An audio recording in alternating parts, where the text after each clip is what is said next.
Okay, we're going to review units 5 through 7 for upcoming tests. I'm just going to read through it and translate and explain basically along the way. It starts over here, the 1, 2, 3, 4, 5th line, where it says Amaraba, and it goes from there. Let's make that a little neater. It goes from Amaraba up here, and it goes down to, Amaraba up here, and it goes down to right here. I'm going to read through it unit by unit and translate it, and I'll pause in between units just to give a quick recap. Okay, here we go. Again, we're talking about 3 different scenarios. Each scenario having what the halachic outcomes are in the 5 areas that we're discussing for each one of these scenarios. Again, each of these scenarios is an example. It's not this scenario and nothing else. It's not about the rock. It's not about the lap. It's not about the throwing. It's about, what is this an example of? And we'll explain as we go. Here we go. Amar Rabba. Rabba said the following. Here's my situation. Haita even munachat lo b'cheiko. If a person, haita even, there was a rock, munachat lo, placed on b'cheiko, on a person's lap. Velo hikirba, he didn't know about it. So we're talking about a situation where a person knows nothing and they do something without any knowledge. It was out of their control because there's no way they could have known. V'anmad v'nafla, the person got up and it fell. Le'inyan nizakin, so that's the first area. Regarding nezek, regarding the damages that occurs, chayav, he's obligated to pay, and the reason is, as we pointed out, adamu ad olam, a person always pays for the damages they do. Le'inyan arba'ad devarim, patur, regarding the other 4 things that you normally pay for, that is medical bills, pain, embarrassment, and missing work, patur, he does not have to pay for the damage that he did if he acted without knowing, with it being completely out of this person's control.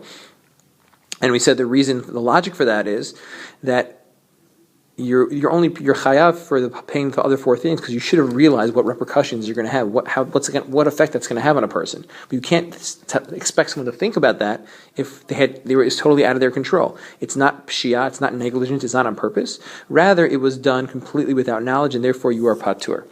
L'inyan Shabbat, regarding Shabbos, right? Let's say on Shabbat you acted in a way where you did malacha without it being totally out of your control, right? I opened up a fridge. There was never a light bulb in that fridge before. There's no way I could have known someone put a light bulb in.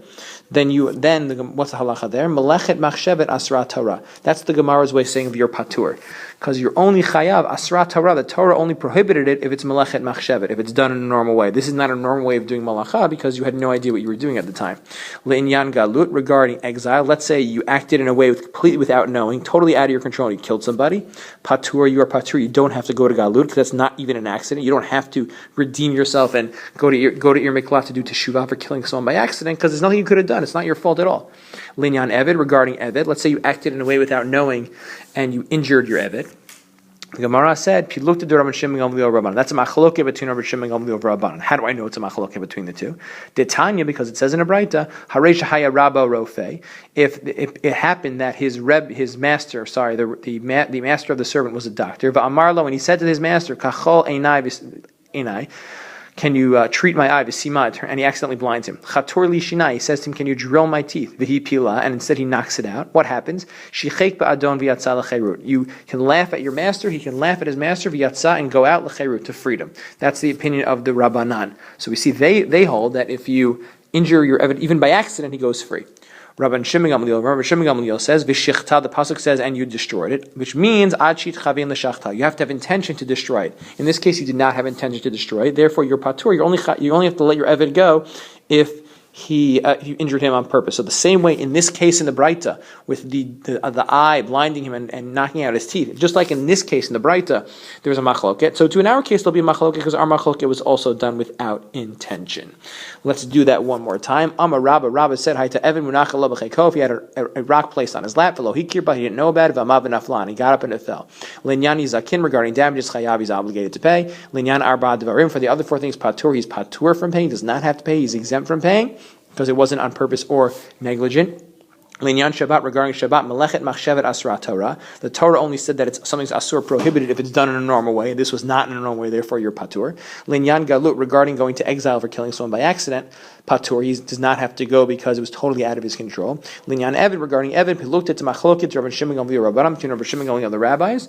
Titania, as we see in a Braita, Harei Shahaya Rabba Rofe, if his master was a doctor, Va'amarlo, and he said to his master, Kachol Einai, treat my eye, V'simani, he blinded him. Chator Li Shinai, he said, drill my teeth, V'hipilan, he knocked his tooth out. Shechek Ba'adon, he could laugh at his master, V'yatzal Cherut, and go free. Rabban Shimon Gamliel says, V'shechta, the pasuk says, no, you destroy it.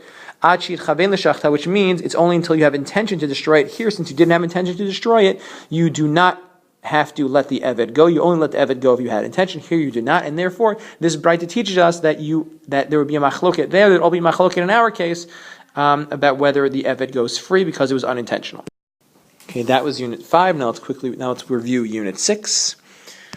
Okay, now we have our next case. Not the previous case was where he did no idea, was out of his control. Here is a real case of shogeg, a real accident where the person knew but he forgets, and therefore we can say that in some ways he can be blamed, but not completely, because at the time that he acted he had no idea. When you forget, even though you knew beforehand, at the time that you're forgetting you have no idea. So you can't blame someone at the time. You can blame them for forgetting, but you can't blame them at the time for what they did, because at the time they forgot. That when you forget, you don't know. So let's see this case. Here we go. Hikirba, let's say he knew about it. He knew the rock was on his lap, vishacha, and he forgot. V'admav nafla, and then he got off and it rolled off. So we're talking about a case of shogeg. What's the halacha?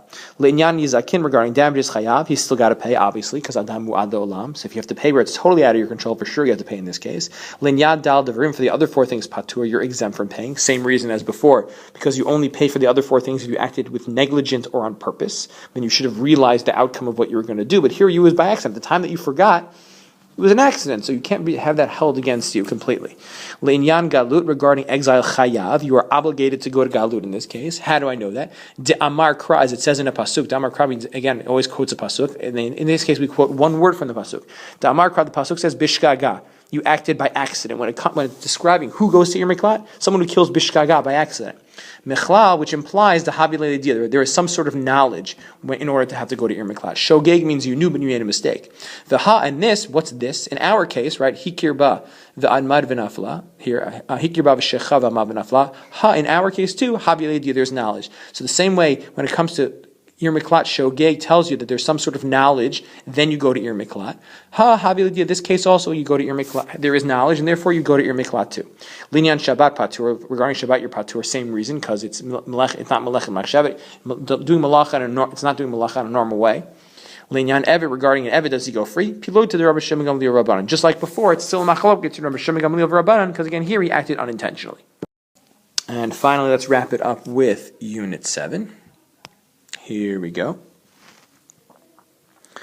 Last case here, we're going to talk about a situation not where a person acted without knowing, not that a person acted when they forgot, not when it was out of your control, but rather the act that you did was exactly what you intended to do and you knew what you were doing when you did it, as opposed to before, right? You knew that you were getting up, but you forgot there was a rock in your lap. Or the case before that, you never even knew there was a rock in your lap. Totally out of your control. You made a mistake. Here, you didn't. There's no mistake that's made in terms of your action. You did what you wanted to do.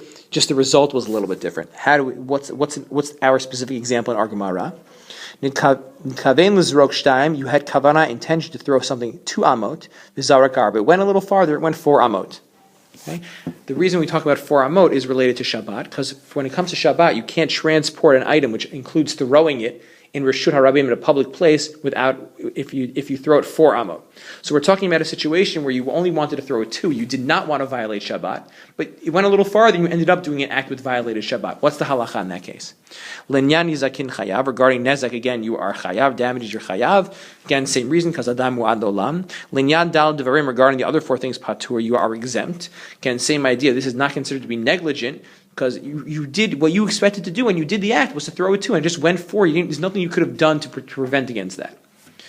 Oops, excuse me. Just dropped my pen there. Le'inyan Shabbat, regarding Shabbat, melechet machshevet ba'inan. Melechet machshevet ba'inan is needed. In this case, there's no melechet machshevet, therefore you be patur. Le'inyan galut, regarding exile. So the question is, what do you do in this case? So in this case, based on what we learned previously, you'd think, of course you go to Ir Miklat. Why? Because before we said, as long as there's knowledge, shogeg, there's knowledge, and you make a mistake, that's when you go to galut. But here our case is a little different because here it's more than just a mistake. It's more than just forgetting. Here you actually acted with intent. You meant to throw. It just went a little farther than you thought. An example would be, let's say you wanted to shoot someone in the foot, and instead you shot them in the face, or right, you wanted to shoot them, with a person wanted to shoot someone else with a gun. They didn't think they were going to kill them, and it turned out they killed them. They didn't realize it was going to be, the place they were going to shoot them would be deadly. So all those cases, it was a little bit more intention. And remember, when there's intention, you don't go to galut. You only go to galut when it's considered to be an accident. So what does the Gemara say? Linyan galut, regarding exile, asher lo tseida, that's a quote from the Pasuk, Amarachmana. This is Aramaic. The Gemara talking, Amarachmana, the Torah says. Asher lo tseida, Amarachmana. The Torah says that you only go to galut in a situation where asher lo tseida, you didn't plan. But in our case, the person did plan to do what they did. They planned to throw the object. It just went a little farther. Prat, that excludes someone who wanted to throw 2 and ended up going 4. And therefore, since they're excluded from going to galut, they're not allowed to go to galut. They're considered to be almost like someone who killed on purpose, and they don't go to Ir Miklat, and they're not protected by Ir Miklat either. Le'inyan Ev, regarding Ev, again, polluted Rabban Shimon Gamliel Rabbanan, it's machlok at Rabban Shimon Gamliel Rabban, because again, in this case, you intended to do something that would come close to injuring the Eved, or I was going to throw the rock near the Eved, but I wasn't expecting to go a little further and injure them. Therefore, since it wasn't your intention, it's machlokah between Rabban Shimon Gamliel and Rabbanan about whether the Eved goes free just like before. So I'll just read that one quickly from the top again. So nitkavein l'zrok shtayim. If you had intention to throw an object to amot v'zarak arba and it went 4. Linyani zakin, regarding damages chayav, you're obligated to pay. Linyan dal devrim, for the other 4 things patur, your exam. Linyan shabbat, regarding shabbat melechet machshevet ba'inan, you need melechet machshevet, and this is not so your patur. Linyan galut, regarding exile, asher lo tzeidah amar rachmana. The Torah says you go to galut asher lo tzeidah if you didn't plan. Prat, that excludes nitkavein l'zrok shtayim v'zarak arba, someone who wanted to throw 2 and it went 4, meaning it excludes someone who did what they wanted to do. There was intention in their act. There was real planning. So therefore they don't go to galut, and therefore they are they're patur, and they're not allowed to go to galut, and therefore they're almost like someone who killed on purpose. Le'inyan shav eved, regarding eved, polluted Rabban Shimon Gamliel Rabbanan, it's machlokah between Rabban Shimon Gamliel and the Rabbanan.